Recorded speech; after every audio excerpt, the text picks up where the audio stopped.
এজন্যই বিগত সরকার, আওয়ামী দুঃশাসনের সরকার, ফ্যাসিবাদী স্বৈরাচারী শেখ হাসিনার সরকার বারবার চেষ্টা করেছিল হেফাজতে ইসলামের কণ্ঠকে স্তব্ধ করে দিতে।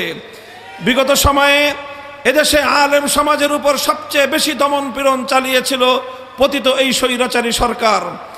আমরা লক্ষ্য করেছি 2013 সাল এবং 2021 সালে যেভাবে হেফাজতে ইসলামের উপর দমন পীড়ন চালিয়েছিল, শেখ হাসিনা এবং তার দোসরেরা মনে করেছিল হেফাজতে ইসলামকে নির্যাতন করলে দমে যাবে, হেফাজতে ইসলামের উপর হত্যাযজ্ঞ পরিচালনা করলে এদের কণ্ঠ স্তব্ধ হয়ে যাবে।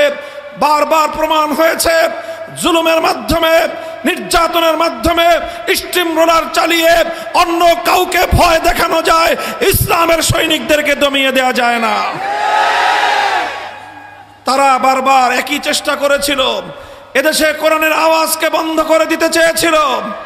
প্রতিটি জেলায় জেলায় কোরআনের মাহফিলগুলোতে 144 ধারা জারি করে এদেশের মানুষের কাছে কোরআনের বাণী পৌঁছানোর ক্ষেত্রে তারা প্রতিবন্ধকতা তৈরি করেছিল।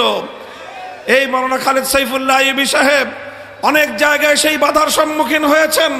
প্রতিটি জেলায় জেলায় আমার মাহফিলগুলোতে 144 ধারা জারি করে আমাদের কণ্ঠকে, কোরআনের বাণীকে বাংলার মাটি থেকে মুছে ফেলবার পায়ে তারা চালিয়েছিল। ইন্না নাহনু নাযালনা যিকরা ওয়া ইন্না লাহু লাহাফিজুন।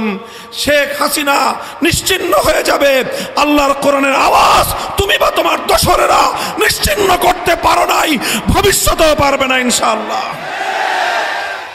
আজকের এই সময়ে স্পষ্ট কয়েকটি কথা বলতে চাই। 1 নম্বর কথা হলো এই, বিগত সরকারের দোসরেরা তারা চেষ্টা করেছিল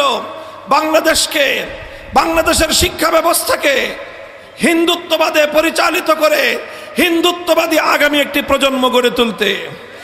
এদেশের মানুষ বুকের রক্ত দিয়ে সেই ষড়যন্ত্রকে মোকাবেলা করেছে।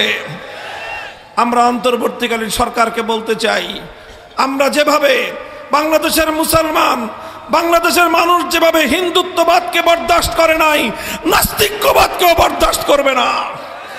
শিক্ষা ব্যবস্থায় নাস্তিক্যবাদ প্রতিষ্ঠা করবার যে কোনো পায়তারা, যে কোনো মূল্যে আমরা রুখে দাঁড়াবো।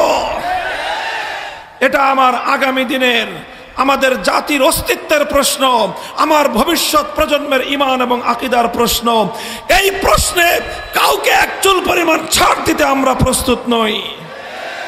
2 নম্বর কথা, কিছু আইনের সংস্কারের নামে বাংলাদেশে পাশ্চাত্যের বেহায়াপনা, অশ্লীলতাকে আমদানি করবার পায়তারা চালানো হচ্ছে। আন্তর্জাতিক মানবতা বিরোধী যে আইন, সেই আইনে সংস্কারের প্রস্তাব এনে ট্রান্সজেন্ডারের নামে সমকামিতা আমদানি করবার দুরভিসন্ধি চলছে। 2 নম্বর, ম্যারিটারিয়াল রেপ নামে, বৈবাহিক ধর্ষণ নামে ঘরে ঘরে আল্লাহ প্রদত্ত স্ত্রীর উপর স্বামীর অধিকারকে ভুলুণ্ঠিত করবার পায়তারা চলছে। জোরপূর্বক গর্ভধারণকে মানবতা বিরোধী অপরাধ বলে আখ্যায়িত করে আল্লাহ রাব্বুল আলামিন প্রদত্ত স্বামী স্ত্রীর সোনার সংসারে স্বামীর কর্তৃত্বকে চ্যালেঞ্জ করে স্বয়ং আল্লাহর বিরুদ্ধে চ্যালেঞ্জ ঘোষণা করবার পায়তারা চলছে বাংলাদেশে। আমরা পরিষ্কার ভাষায় বলি, যদি এভাবেই আমাদের ধর্মকে, আমাদের ইসলামী আকীদা বিশ্বাসকে, আমাদের চিন্তা চেতনাকে যদি চ্যালেঞ্জ করা হয়, আমরা আবার স্বপ্ন চত্বরে যেতে বাধ্য হব।